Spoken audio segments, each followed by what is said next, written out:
नमस्कार दोस्तों, crash course चल रहा है मध्यकालीन भारत के इतिहास का। लेक्चर नंबर ये 19 होने वाला है। इससे पहले के 18 लेक्चर आप पढ़ लीजिए, उसके बाद ही आगे बढ़िएगा। सभी कॉम्पिटिटिव एग्ज़ाम के लिए ज़रूरी है। इतिहास गजब तरीके से आपको समझ में आ जाएगा। समय अगर आपको बचाना है तो वीडियो लेक्चर ये देखिए, उसके बाद श्री एजुकेशन ऐप पर जाके क्लास नोट्स ले लीजिए। श्री एजुकेशन के क्लास नोट्स अवेलेबल हो चुके हैं श्री एजुकेशन ऐप पर। वीडियो के डिस्क्रिप्शन में लिंक दिया हुआ है, या गूगल प्ले स्टोर पे जाइए, श्री एजुकेशन लिखकर सर्च कर लीजिए। SHRI है, ये याद रखना, SHRI फिर एजुकेशन लिखकर सर्च कर लीजिए। हमारी ऐप आ जाएगी, वहाँ पर आपको सभी GS के क्लास नोट्स मिल जाएंगे स्टोर सेक्शन में। उन नोट्स के माध्यम से बहुत कम समय में आपको सभी चीज़ें याद हो जाएंगी, क्योंकि वीडियो लेक्चर आपको देखना है, उसके बाद रिवीजन करना है, बहुत टाइम बचेगा आपका। तो दिल्ली सल्तनत हमारा चैप्टर चल रहा था मध्यकालीन भारत के इतिहास में। 4 वंश हमने ऑलरेडी पढ़ लिए हैं, गुलाम वंश, खिलजी वंश, तुगलक वंश, और पिछले लेक्चर में हमने सैयद वंश पढ़ा था। आज हम लोधी वंश के बारे में पढ़ेंगे। 1451 से लेकर 1526 ईस्वी तक ये लोधी वंश चलता है। पहला अफ़गान साम्राज्य था ये, भारत के अंदर भी और दिल्ली सल्तनत में भी। एग्ज़ाम में क्वेश्चन पूछा जाएगा, दिल्ली सल्तनत का पहला और आखिरी अफ़गानी साम्राज्य या अफ़गानी वंश कौन था? लोधी वंश था। भारत का पहला अफ़गानी वंश कौन था? लोधी वंश था, याद रख लीजिए। लोधी वंश का टाइम पीरियड 1451 से 1526 ईस्वी तक रहता है, क्योंकि 1526 ईस्वी में पानीपत का पहला युद्ध होता है इब्राहिम लोधी और बाबर के बीच में। इसके बाद दिल्ली सल्तनत समाप्त हो जाता है, या कहा जाए लोधी वंश समाप्त हो जाता है। एक नया साम्राज्य आता है, मुग़ल साम्राज्य। तो आज हम कंप्लीट कर देंगे लोधी वंश को। लोधी वंश में कितने शासकों के बारे में पढ़ना है, कुल कितने शासक हुए हैं? लोधी वंश में कुल 3 शासक हुए हैं। लोधी वंश का टाइम पीरियड 1451 से लेकर 1526 ईस्वी तक है। सबसे पहली बात तो आपको यही नोट करनी है। सबसे पहला सुल्तान आया बहलोल खां लोधी, उसके बाद सिकंदर लोधी, फिर इब्राहिम लोधी। फैमिली ट्री की बात करूं तो बहलोल लोधी का पुत्र सिकंदर लोधी था, सिकंदर लोधी का जो छोटा बेटा था इब्राहिम लोधी था। तो ये सुल्तान बने। ये 3 सुल्तानों में अगर सबसे सर्वश्रेष्ठ सुल्तान पूछा जाएगा तो सिकंदर लोधी है। बहलोल लोधी, सिकंदर लोधी, इब्राहिम लोधी, तीनों में तुलना करेंगे, सबसे सर्वश्रेष्ठ सुल्तान सिकंदर लोधी है। 1398 ईस्वी में आक्रमण हुआ था दिल्ली पर तैमूरलंग का आक्रमण 1398 ईस्वी में हुआ था। उसने पूरा तहस नहस कर दिया था, ये सब आप जानते ही हैं। 1398 के बाद सिकंदर लोधी वो पहला सुल्तान बनता है जिसने दिल्ली साम्राज्य को इकट्ठा करने का प्रयास किया, अर्थात कहा जाए साम्राज्य को थोड़ा सा विस्तार करने का प्रयास किया। तो सिकंदर लोधी ही सबसे सर्वश्रेष्ठ सुल्तान बनता है लोधी वंश का। किस वंश का? लोधी वंश का। मैप से आप देख लीजिए, ये जो साम्राज्य फैला हुआ है डार्क कलर में, ये साम्राज्य सैयद वंश के द्वारा फैलाया गया। उसके बाद बहलोल लोधी आया। बहलोल लोधी ने जौनपुर को अपने अधीन कर लिया, थोड़ा साम्राज्य विस्तार किया। लेकिन जब सिकंदर लोधी आया, इसने साम्राज्य देख लीजिए कितना विस्तार कर लिया, बंगाल की सीमा तक ये साम्राज्य फैल गया था। सिकंदर लोधी, तो सिकंदर लोधी इन वंश में, इस लोधी वंश में सबसे सर्वश्रेष्ठ सुल्तान है। इसी साम्राज्य को अगर इस मैप में आप दिखाऊं तो ये इस मैप में आप देख पा रहे हैं। तो सबसे पहले हम बात करेंगे बहलोल लोधी की। बहलोल लोधी लोधी वंश का संस्थापक है, ये पहले भी हमने आपको बताया। इससे पहले कौन सा वंश चल रहा था? सैयद वंश चल रहा था। सैयद वंश में मोहम्मद शाह के बारे में मैंने आपको बताया था ना। मोहम्मद शाह के टाइम पीरियड पर सरहिंद का सूबेदार हुआ करता था बहलोल लोधी। बहलोल लोधी ने मोहम्मद शाह की हेल्प भी की थी, इसीलिए मोहम्मद शाह ने बहलोल लोधी को खाने खाना की भी उपाधि दी थी, ये भी आप जानते हैं। तो बहलोल लोधी लोधी वंश का संस्थापक था। जब 1451 ईस्वी में ये गद्दी पर बैठा, गद्दी पर बैठते ही, दिल्ली की गद्दी पर बैठते ही इसने खुद एक उपाधि ग्रहण की, बहलोल शाह गाजी। 1451 ईस्वी में इसने बहलोल शाह गाजी की उपाधि ग्रहण की। किसने? बहलोल लोदी ने। बहलोल लोदी ने बहलोल शाह गाजी की उपाधि ग्रहण की 1451 में, जब ये गद्दी पर बैठा। थोड़ा सा याद कर लीजिए पिछली बातें। सैयद वंश का आखिरी शासक कौन था? आलम शाह था। कौन था? आलम शाह। आलम शाह ने क्या किया था? आलम शाह ने 1448 ईस्वी में दिल्ली की गद्दी छोड़ दी और बदायूं चला गया था। उसके बाद 3 वर्षों के बाद बहलोल लोदी ने दिल्ली पर कब्जा कर लिया और लोदी वंश की शुरुआत की। दिल्ली सल्तनत का पहला अफ़गान शासन ये लोदी वंश है, पहले भी मैंने बताया।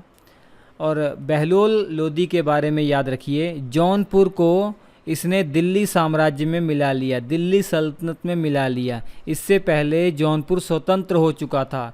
1394 से लेकर 1489 तक, 1479 तक जो जौनपुर था ये शर्की साम्राज्य के अधीन था, एक स्वतंत्र साम्राज्य था जिसे जौनपुर सल्तनत भी कहा जाता है या शर्की साम्राज्य भी कहा जाता है। शर्की साम्राज्य की स्थापना मलिक सरवर ने की थी। किसने की थी? ख्वाजा जहां मलिक सरवर ने की थी।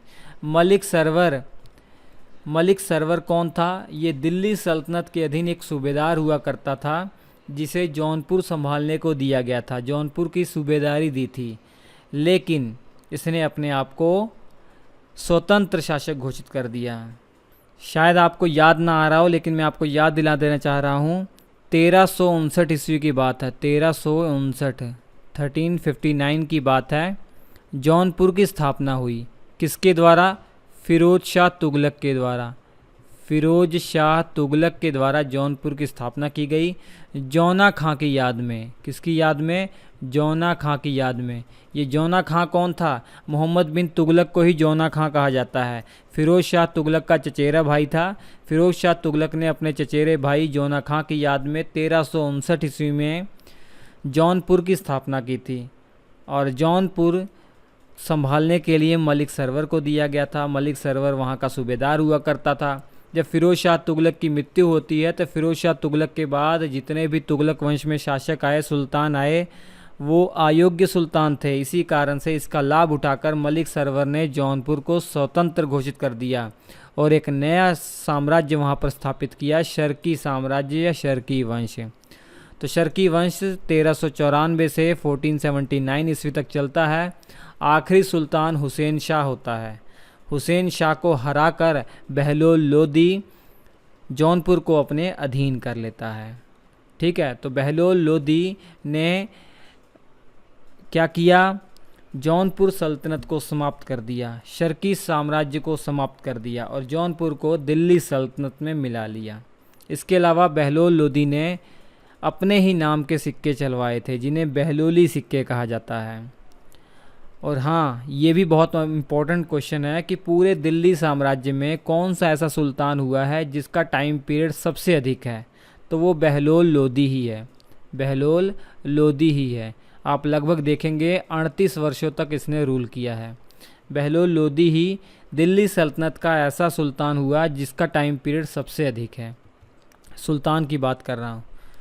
और मोहम्मद शाह जो सैयद वंश में एक सुल्तान था, इसने खाने खाना की उपाधि दी थी बहलोल लोदी को। आप जानते ही हैं, क्योंकि बहलोल लोदी ने हेल्प की थी मोहम्मद शाह की। जब बहलोल लोदी सरहिंद का सुल्तान हुआ करता था, या कहा जाए सरहिंद का सूबेदार सही है, सरहिंद का सूबेदार हुआ करता था, तो उसने दिल्ली के सुल्तान मोहम्मद शाह की हेल्प की थी।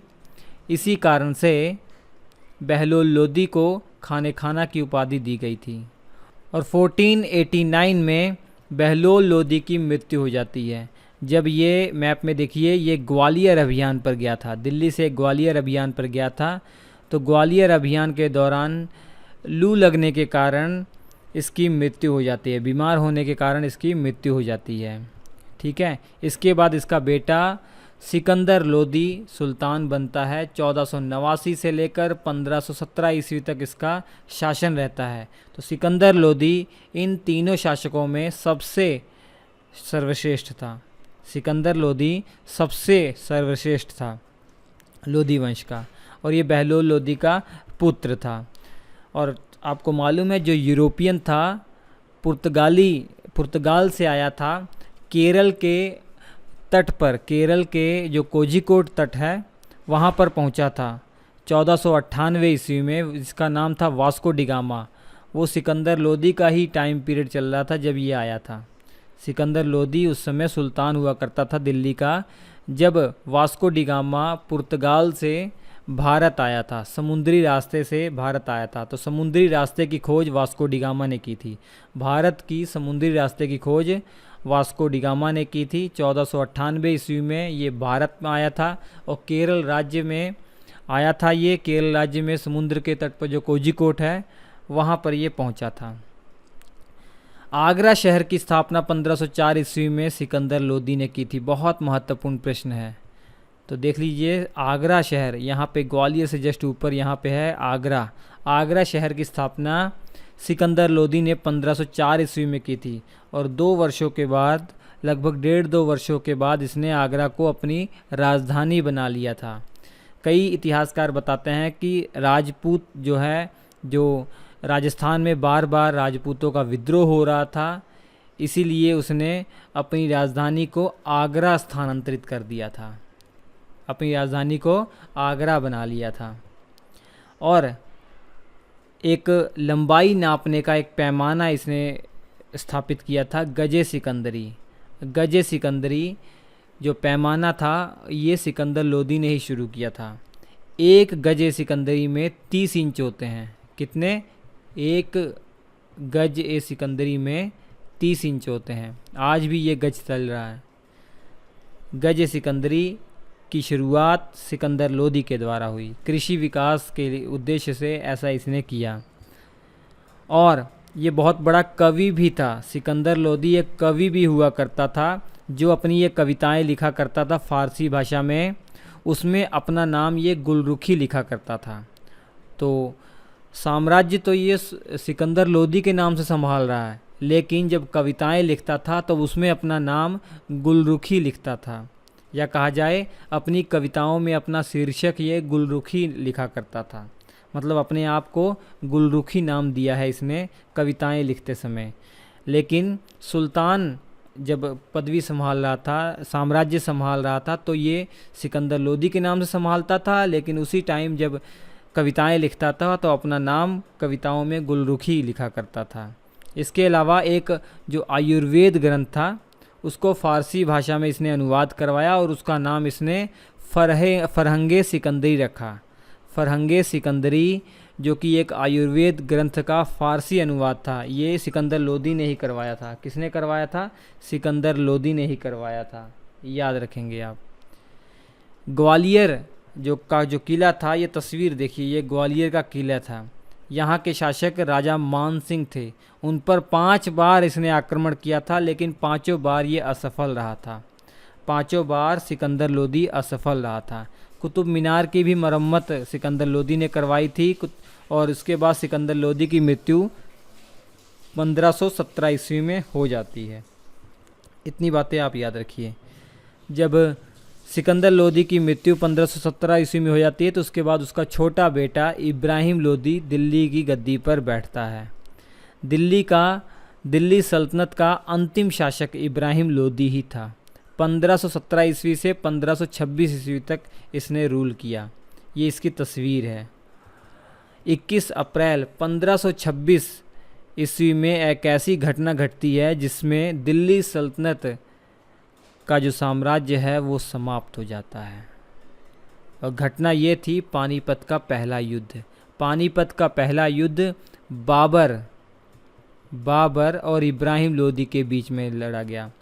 इस युद्ध में इब्राहिम लोदी की मृत्यु हो जाती है। इब्राहिम लोदी की मृत्यु हो जाने के कारण लोदी वंश या कहा जाए दिल्ली सल्तनत समाप्त हो जाता है और बाबर भारत में एक नए साम्राज्य की नींव रखता है, वो है मुग़ल साम्राज्य।